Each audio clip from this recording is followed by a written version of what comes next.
ماں رو رو کر چودھری صاحب سے فریاد کر رہی تھی کہ چودھری صاحب رحم کریں میری بیٹی پر، یہ ظلم نہ کریں، وہ بے قصور ہے، اس نے کچھ نہیں کیا۔ لیکن چودھری صاحب اماں کی کوئی بات بھی سننے کے لیے تیار نہ تھے۔ وہ بار بار کہہ رہے تھے کہ جو فیصلہ ہو گیا ہے اب پنچایت اپنے فیصلے سے پیچھے نہیں ہٹے گی، جو فیصلہ ہو گیا ہے اب نہیں بدل سکتا۔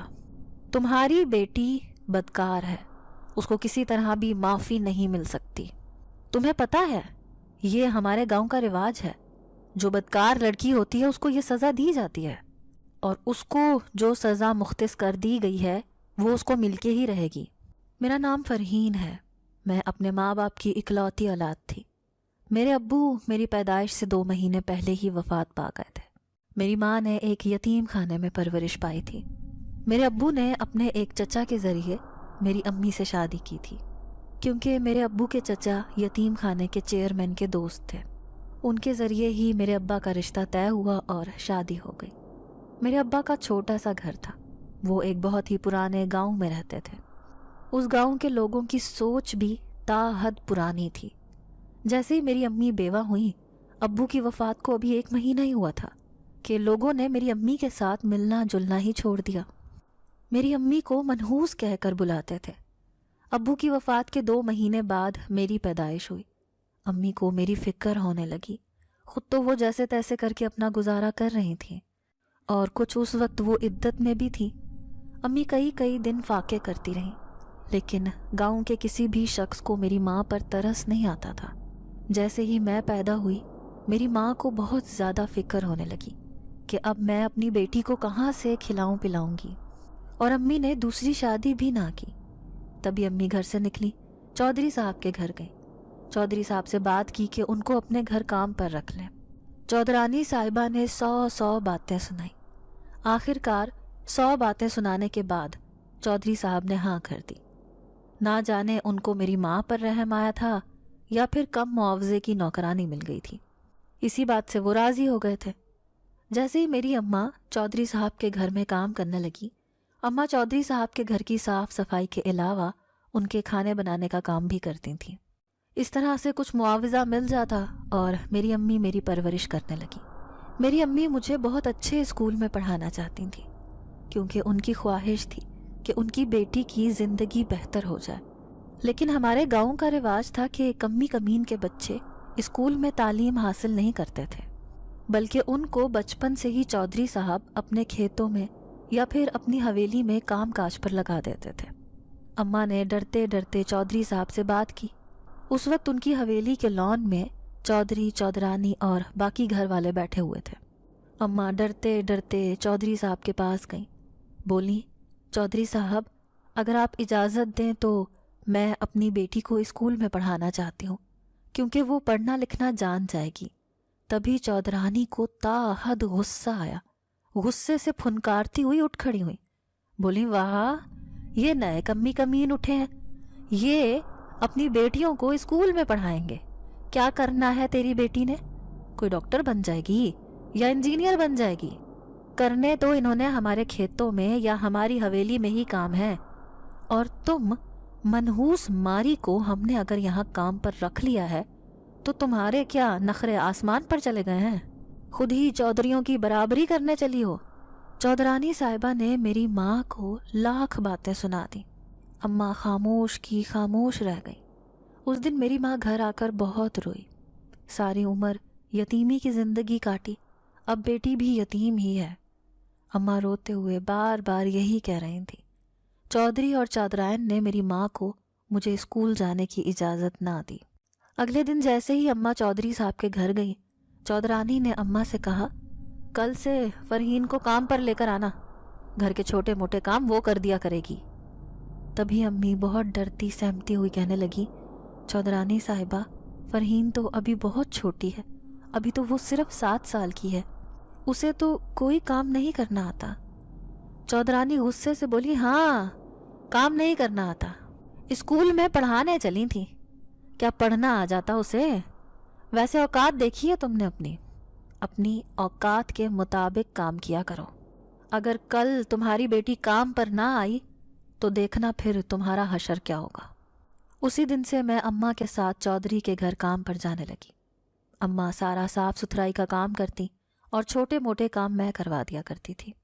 چودرانی مجھے بہت سخت سے سخت کام دیتی تھی اور طرح طرح کی باتیں سناتی تھی۔ چودرانی کی بیٹیاں بھی مجھے بہت زیادہ تنگ کرتی تھیں، لیکن میں یہ سب کچھ برداشت کرتی رہتی، کیونکہ میری ماں نے مجھے یہی سکھایا تھا کہ ہم ان لوگوں کا دیا کھاتے ہیں، اسی لیے ہمیں ہر حال میں ان کی بات ماننی ہے۔ اماں کی یہ بات میں نے کان میں ڈال لی تھی۔ جیسے ہی میں کام سے فارغ ہوتی تو چودھری کی حویلی کے پچھلی سائڈ پر پیپل کے درخت کے نیچے جا کر بیٹھ جاتی تھی۔ اماں بھی کام میں مصروف ہوتی تھیں۔ میں یہ سوچتی تھی کہ اماں جب فارغ ہو جائیں گی پھر میں اماں کے ساتھ گھر چلی جاؤں گی، کیونکہ اگر میں حویلی میں رہتی تو چودرانی کی بیٹیاں مجھے طرح طرح کی باتیں سناتی تھیں۔ ان کی وہ باتیں میرے دل پر چبھتی تھیں۔ میں اتنی چھوٹی سی عمر میں ہر بات کو اتنی جلدی سمجھنے لگ گئی تھی۔ وہ پیپل کا درخت میرے لیے میری پناہ گاہ تھا۔ میں جب بھی پیپل کے درخت کے نیچے آتی مجھے عجیب سا سکون محسوس ہوتا۔ ایک دن ایسے ہی میں کام سے فارغ ہو کر حویلی کی پچھلی سائڈ پر چلی گئی، کیونکہ مجھے اس پیپل کے درخت کے نیچے سکون ملتا تھا۔ میں آ کر وہاں بیٹھی۔ مجھے ایسے لگا کہ ایک دم سے ٹھنڈی ہوا چلنے لگی ہے اور ایک عجیب سی خوشبو جو میں نے آج تک نہ سونگھی تھی، وہ خوشبو میرے ارد گرد پھیل چکی تھی۔ میں نے ارد گرد دیکھا، وہاں کوئی بھی موجود نہ تھا، لیکن یہ خوشبو میرے اندر تک اترتی چلی گئی۔ یہ انجانی خوشبو میرے دل میں اترتی جا رہی تھی۔ ایسے ہی میں ہر روز جاتی اور اس پیپل کے درخت کے پاس بیٹھ جاتی۔ اماں کو میری حرکتیں کچھ عجیب لگنے لگی۔ اماں مجھ سے بار بار پوچھتی، تمہیں کیا ہوتا جا رہا ہے اور تم اس پیپل کے درخت کے نیچے ہی کیوں جا کر بیٹھتی ہو؟ تبھی میں مایوس ہو کر کہہ دیتی، ویسے ہی اماں، میں چودرانی کی بیٹیوں کی باتوں کا سامنا نہیں کر سکتی، اسی وجہ سے میں اس پیپل کے درخت کے پاس چلی جاتی ہوں۔ ایک دن ایسے ہی میں گھر میں کمرے میں سوئی پڑی تھی۔ مجھے ایسا محسوس ہوا کوئی میرے بالکل قریب کھڑا ہے۔ میں نے جیسے ہی آنکھیں کھولی وہاں کوئی بھی نہ تھا۔ نہ جانے مجھے کیا ہوا تھا، میں ایک دم سے ہڑبڑا کر اٹھ بیٹھی۔ میرے پورے بدن سے پسینہ بہہ رہا تھا اور میں پسینے سے بری طرح بھیگ چکی تھی۔ میری سانس بھی ٹھیک سے نہیں آ رہی تھی۔ میں لڑکھڑاتے پاؤں کے ساتھ اٹھی، کمرے سے باہر نکل آئی۔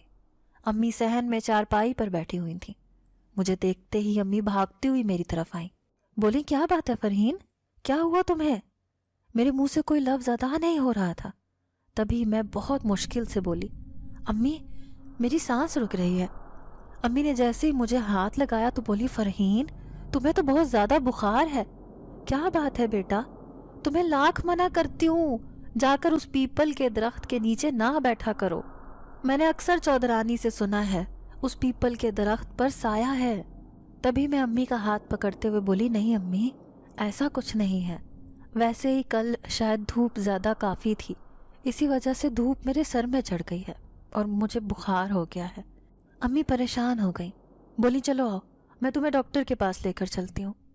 جیسے ہی مجھے ڈاکٹر کے پاس لے کر گئیں، میں نے میڈیسن لی۔ میں نے تھوڑا سا خود کو بہتر محسوس کیا۔ امی نے مجھے کہا، تم گھر پر آرام کرو، میں خود ہی بیگم صاحبہ سے کوئی بہانہ بنا دوں گی۔ میں بولی، نہیں اماں، میری وجہ سے آپ کو چودرانی صاحبہ کی لاکھ باتیں سننے کو ملیں گی، میں آپ کے ساتھ ہی چلوں گی۔ تبھی میں اماں کے ساتھ چلی گئی۔ میرے دل میں عجیب سی ہلچل مچی تھی۔ اگر میں اس پیپل کے درخت کے نیچے نہ جاتی تو مجھے عجیب سی بے سکونی ہوتی تھی۔ جیسے ہی میں اس درخت کے پاس جاتی تو مجھے سکون محسوس ہوتا تھا۔ آج بھی میں اپنا کام نمٹا کر اسی درخت کے نیچے جا کر بیٹھ گئی۔ تبھی مجھے محسوس ہوا کہ کوئی میرا نام پکار رہا ہو، فرحین تم اکیلی نہیں ہو، خود کو اکیلا مت محسوس کیا کرو، میں تمہارے ساتھ ہوں۔ یہ کوئی بھاری مردانہ آواز تھی۔ اس آواز میں اتنی کشش تھی، میرا دل چاہ رہا تھا کہ میں بار بار اسے سنوں۔ میں جیسے ہی اٹھ کر کھڑی ہوئی ادھر ادھر دیکھنے لگی۔ مجھے وہاں کچھ بھی نظر نہیں آ رہا تھا، لیکن وہ جو کوئی بھی تھا نہ جانے وہ میرا نام کیسے جانتا تھا۔ تبھی میں اونچی آواز میں پکارنے لگی، کون ہو تم؟ میرے سامنے آؤ، میں تمہیں دیکھنا چاہتی ہوں۔ لیکن آگے سے میری کسی بھی بات کا کوئی جواب نہ آیا۔ میں دل میں بہت خوشی محسوس کر رہی تھی۔ کیا کوئی مجھے بھی پسند کرتا ہے؟ کیا کوئی مجھ سے بھی بات کرنا چاہتا ہے؟ آج تک تو نہ کبھی کسی محلے کے لڑکے نے نہ ہی چودرانی کی بیٹیوں نے مجھ سے کوئی اچھی بات کی تھی، بلکہ ہر کوئی مجھ پر تانے کستا، طرح طرح کی باتیں سناتا، اور بہت سی لڑکیاں میری خوبصورتی سے جلتے ہوئے بھی کہتی تھیں کہ ایسی منحوس لڑکیاں خوبصورت ہی ہوتی ہیں، کیونکہ ان کی منحوسیت ہر جگہ پھیلی ہوتی ہے۔ میں ان کی باتوں پر بہت حیران ہوتی تھی کہ نہ جانے مجھے ایسی باتیں کیوں کرتی ہیں، آخر میرا قصور کیا ہے؟ اگر میرا باپ مر گیا تو اس میں میرا کیا قصور تھا؟ اور اگر میری ماں یتیم تھی تو اس میں بھی میرا کوئی قصور نہیں تھا، نہ ہی میری ماں کا کوئی قصور تھا۔ میری ماں کو بھی دنیا والوں کی لاکھ باتیں سننے کو ملتی تھیں، اور پھر آگے مجھے بھی یہی سب کچھ سہنا پڑ رہا تھا۔ جیسے ہی میں 16 سال کی ہوئی، میں چڑھتی جوانی میں اور بھی زیادہ خوبصورت اور حسین و جمیل تھی۔ میرے لمبے سیاہ بال، میری تیکھی ناک، گوری رنگت اور تھوڑی پر کالے رنگ کا تل میری خوبصورتی کو 4 چاند لگا دیتا تھا۔ چودرانی کی بیٹیاں میری خوبصورتی سے بہت جلتی تھیں۔ جب میں چھوٹی تھی، چودرانی صاحبہ اپنی بیٹیوں کے پھٹے پرانے کپڑے مجھے پہننے کے لیے دے دیتی، لیکن جیسے ہی میں بڑی ہوئی، میری خوبصورتی سے جلتے ہوئے وہ کوئی بھی لباس مجھے نہ دیتی۔ میرے پاس صرف 2 ہی کپڑوں کے سوٹ تھے، وہ بھی میری ماں نے بڑی مشکل سے بنائے تھے۔ میں ایک سوٹ اتارتی اور ایک پہن لیتی، لیکن وہ پھٹے پرانے کپڑے بھی میرے حسن کو چھپا نہ سکتے تھے۔ چودھری صاحب کا بڑا بیٹا آیان انتہائی قسم کا آوارہ اور شرابی تھا۔ اس کی دوستی بھی ایسے ہی آوارہ لڑکوں کے ساتھ تھی۔ گاؤں کی کوئی بھی لڑکی اگر اسے پسند آ جاتی تو وہ اسے اپنی ہوس کا نشانہ بنا ڈالتا، لیکن کوئی بھی اسے کچھ کہنے کی ہمت نہ کرتا تھا، کیونکہ وہ چودھری کا بیٹا تھا اور چودھری بھی اس کی حمایت کرتا تھا۔ چودھری کی حمایت نے ہی اس کو زیادہ بگاڑ کے رکھ دیا تھا۔ ماں تو ذرا بھی اسے کچھ نہ کہنے دیتی۔ جیسے ہی اس نے میری خوبصورتی کو دیکھا تو وہ میرے پیچھے پڑ گیا۔ ایک دن میں چودرانی صاحبہ کے کمرے کی صفائی کر رہی تھی۔ جیسے ہی میں پیچھے کی طرف مڑی تو میرے پیچھے آیان کھڑا تھا۔ مجھے دیکھتے ہی بولا، واہ، کمی کمین کی بیٹیاں بھی اتنی خوبصورت ہوتی ہیں، کیا خوبصورتی پائی ہے تم نے؟ کیا اس خوبصورتی کا فائدہ ہمیں نہیں اٹھانے دو گی؟ اس کی یہ بات سن کر مجھے تا حد غصہ آیا۔ میں جلدی سے اس کمرے سے باہر نکل جانا چاہتی تھی۔ میں جیسے ہی قدم بڑھاتی باہر کی طرف جانے لگی تو وہ میرے بالکل سامنے آ کر کھڑا ہو گیا۔ بولا، مجھ سے بچ کے کہاں جا رہی ہو؟ تمہیں پتہ ہے نا، مجھے کوئی چیز پسند آ جاتی ہے تو میں اسے اپنا کر ہی رہتا ہوں۔ میں اسے بولی، چھوٹے چودھری، مجھے باہر جانے دیں، میں ایسی ویسی لڑکی نہیں ہوں۔ تو وہ بولا، میں نے کب کہا کہ تم ایسی ویسی لڑکی ہو؟ تم تو باقی سب لڑکیوں سے الگ ہو۔ تمہارے یہ ناز نخرے، ایسے لگ رہا ہے جیسے کسی لینڈ لارڈ کی بیٹی ہو۔ یہ نخرے مجھے نہ دکھاؤ۔ اس نے میرا ہاتھ پکڑا، میں نے زور سے اس کا ہاتھ جھٹکا اور بھاگتی ہوئی کمرے سے باہر نکل گئی۔ میری سانس پھولی ہوئی تھی، میری ٹانگوں کی جیسے جان ہی نکل گئی تھی۔ میں نے پیچھے مڑ کر دیکھا تو اس کا سر دروازے کے ساتھ لگ گیا تھا اور اس کے سر سے خون بہہ رہا تھا۔ میں سوچنے لگی کہ میں نے تو اسے اتنا زور کا دھکا نہیں دیا، تو نہ جانے کیوں یہ دروازے کے ساتھ لگ گیا اور کیسے لگ گیا۔ میں یہ بات سمجھ نہ پائی، لیکن اس کے سر سے بے بہا خون بہہ رہا تھا اور وہ چیخ رہا تھا۔ تبھی چودرانی صاحبہ بھاگتی ہوئی اس کی طرف آئی، بولی، کیا ہوا آیان بیٹے، تمہیں کیا ہوا؟ وہ میری طرف اشارہ کرتے ہوئے بولا، وہ فرحین نے کیا۔ اس منحوس ماری نے کیا کیا ہے مجھے بتاؤ؟ یہ اپنی ماں کی طرح ہر جگہ منحوسیت ہی پھیلاتی پھرتی ہے۔ چودرانی صاحبہ مجھے باتیں سنا رہی تھیں، لیکن آیان کے منہ سے اگلا لفظ ادا نہ ہوا اور وہ بے ہوش ہو گیا۔ چودرانی صاحبہ وہیں پر رونا شروع ہو گئی۔ تبھی گھر کے سارے لوگ وہاں اکٹھے ہوئے اور کچھ نوکر چاکروں نے آیان کو اٹھایا اور ہسپتال لے گئے۔ اس کے سر میں کافی گہری چوٹ آئی تھی۔ اب میں بہت گھبرا رہی تھی کہ نہ جانے جب اسے ہوش آئے گا تو کیا ہوگا۔ ایسے ہی کئی دن گزر گئے۔ میں بہت حیران تھی۔ آیان نے نہ تو کسی سے کوئی بات کی اور نہ ہی اس کا برا رد عمل مجھے نظر آیا، بلکہ یہ بالکل نارمل حالت میں گھر میں گھومتا پھرتا اور مجھے کچھ بھی نہ کہتا۔ میرے ساتھ وہ عجیب و غریب سے واقعات ویسے ہی ہوتے رہے۔ کبھی کبھی مجھے محسوس ہوتا کوئی میرے پیچھے کھڑا ہے، جیسے ہی میں پیچھے مڑ کر دیکھتی وہاں کوئی بھی نہ ہوتا۔ کبھی مجھے ایسے محسوس ہوتا کہ میرے ارد گرد بہت اچھی سی خوشبو پھیلی ہوئی ہے، اور یہ خوشبو میں اس پیپل کے درخت کے نیچے ہی جا کر سونگھتی تھی، اور یہ خوشبو اب اکثر میرے ساتھ ساتھ رہتی تھی۔ جب بھی وہ خوشبو میرے پاس آ جاتی تو مجھے محسوس ہوتا کہ میرے دل کو بہت سکون محسوس ہو رہا ہے۔ ایسے لگتا تھا جیسے کوئی اپنا میرے ساتھ ہو۔ میں چھوٹی ہونے سے لے کر بڑی ہونے تک اس پیپل کے درخت کے نیچے ہی جا کر بیٹھتی رہی۔ وہ درخت میرا واحد سہارا تھا، جہاں میں جا کر اپنے دل کی ہر بات کہہ دیتی۔ نہ جانے مجھے خود سمجھ نہیں لگتی تھی کہ میں یہ بات کس سے کہتی ہوں، لیکن مجھے ایسا محسوس ہوتا تھا کہ کوئی میری بات بہت غور سے سن رہا ہو۔ میری یہ عادتیں اماں کو کچھ اچھی نہیں لگتی تھیں۔ اماں کو لگتا تھا کہ جیسے مجھ پر پاگل پن کے دورے پڑنے لگ گئے ہوں، لیکن اماں کو میں سمجھا دیتی تھی کہ ایسا کچھ نہیں ہے، بس وہاں جا کر مجھے تھوڑا سکون محسوس ہوتا ہے۔ کچھ دن تو آیان بالکل خاموش رہا، لیکن ایک دن جیسے ہی میں حویلی گئی تو آج اماں کی طبیعت کچھ ٹھیک نہیں تھی۔